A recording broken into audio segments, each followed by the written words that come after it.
ஒரு travel song பற்றி பேசலாம். ரயில் போகும் இடம் பாட்டில் ரொம்ப பிடிச்ச ஒரு லைன் இருக்கு எனக்கு.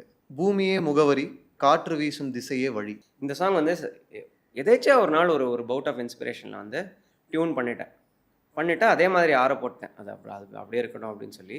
அதுக்கப்புறம் ஆக்சுவலி ட்ராவல் பண்ணிட்டு இருக்கும்போது ஏதோ ஒரு பஸ்லேயோ எதுலையோ போயிட்டு இருக்கும்போது ஜென்ரலி அது அந்த ட்ராப் பாக்ஸில் நான் இந்த மாதிரி டிராஃப்ட்ஸ் எல்லாம் போட்டு அப்பப்போ கேட்டிருப்பேன். கேட்கும்போது அப்படியே வந்து லிரிக்ஸ் எதாவது எழுதலாம் அப்படின்னு சொல்லி அந்த கோரஸ் இந்த ரயில் போகும் இடம் எனக்கே தெரியாது அது மட்டும் வந்துச்சு. அது வந்தோடனே அது சரி நம்மளுக்கே லிரிக்ஸ் வருதே பரவாயில்ல ட்ரை பண்ணலாம். ஏன்னா நான் லிரிக்ஸ் யூஸ்வலி அவ்வளோ எழுத மாட்டேன். சரி டம்மி லிரிக்ஸ்க்காவது வந்து போட்டு வைக்கலாம், அப்புறம் நம்ம சுப்புட்ட கேட்டு எழுதிக்கலாம் அப்படின்னு சொல்லிட்டு நான் வந்து எழுத ஆரம்பித்தேன். அது ட்ராவலை பற்றி யோசிக்க எனக்கு வந்து ஒரு மாதிரி நல்லாவே வந்துருச்சு லிரிக்ஸு.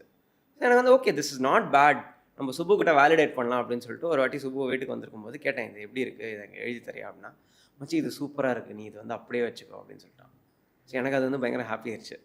அண்ட் அந்த லைன் தான் கடைசியாக எழுதினது. இந்த பூமியை முகவரி வந்து அந்த இடம் மட்டும் ஸ்டக்காகவே இருந்துச்சு ரொம்ப நாளாக. அதுக்கப்புறம் நான் ரொம்ப காம்ப்ளிகேட்டடாக என்னெல்லாமோ யோசிச்சுட்டு இருந்தேன். ஏன்னா ஃபுல்லாக பாட்டில் நிறைய மெட்டஃபர்ஸ் போட்டாச்சு. நம்ம வந்து அந்த ட்ரெயின் வந்து ஒரு மண்புழுவின் உலா மாதிரிலாம் வந்து அதை பற்றிலாம் வந்து இது பண்ணி ரொம்ப டீப்பாக பண்ணியிருக்கோம். இந்த இடம் பயங்கரமாக ஒன்று பிடிக்கணும் அப்படின்லாம் யோசிச்சோம். கடைசியில் வந்து ஒரு நாள் தோணுச்சு, இதை முடிச்சே ஆகணும் சாங்கை, இந்த லைன் மட்டும் என்ன பண்ணலாம் அப்படிங்கும்போது, சரி என்ன தான் சொல்ல வரோம், நம்ம வந்து ஒரு ஃப்ரீ ஸ்பிரிட்டில் ட்ராவல் பண்ணுறோம், whether or not you like it you're a traveller அப்படிங்கிறது தான் அந்த சாங்கோட இது. And the destination is not in your hands. So இதுதான் வந்து this is the essence of any travel. Correct. நம்ம ஒரு இடத்துக்கு போனோம்னு நினைக்கும் போது கூட அதுக்கு போகிற வழியில் நடக்கிற எக்ஸ்பீரியன்ஸஸ் தான் வந்து அந்த ட்ராவலை ஞாபகப்படுத்தும் நம்மளுக்கு. That's what makes it memorable. And most of the times லைஃபே அப்படி ஆகிடுது. நான் அதுதான் சொல்கிறேன். So this is a metaphor for life தான். ஸோ உலகம் என் ஜன்னலின் பின்னே வேகமாய் போகுது அப்படிங்கிறது வந்து it is a metaphor. Like I cannot, அது ஒரு ஜான் மேயர் சாங் இருக்குது, ஸ்டாப் திஸ் ட்ரெயின். எனக்கு ரொம்ப பிடிச்ச ஒரு சாங் அது. அதோட inspiration you can't stop the train, you have to enjoy it.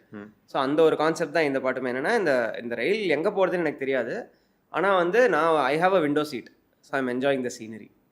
So அங்கே ஏதோ ஒரு குயில் பாடுறது வந்து எனக்காக பாடுதா, அது ஒரு புரியாத மொழியில் பாடுது, is it singing for me, இதெல்லாம் ஒரு ஃபிலோசாஃபிக்கல் கொஷின்ஸ். ஸோ இந்த மாதிரி வரும்போது so what is it, there is no destination அப்படின்னா வாட்ஸ் மை அட்ரஸ் அப்படின்னா the earth is my address and I can go wherever I want to or wherever the wind takes me அப்படிங்கிறதான் metaphor. So அதுதான் காற்று வீசும் திசையே வழி.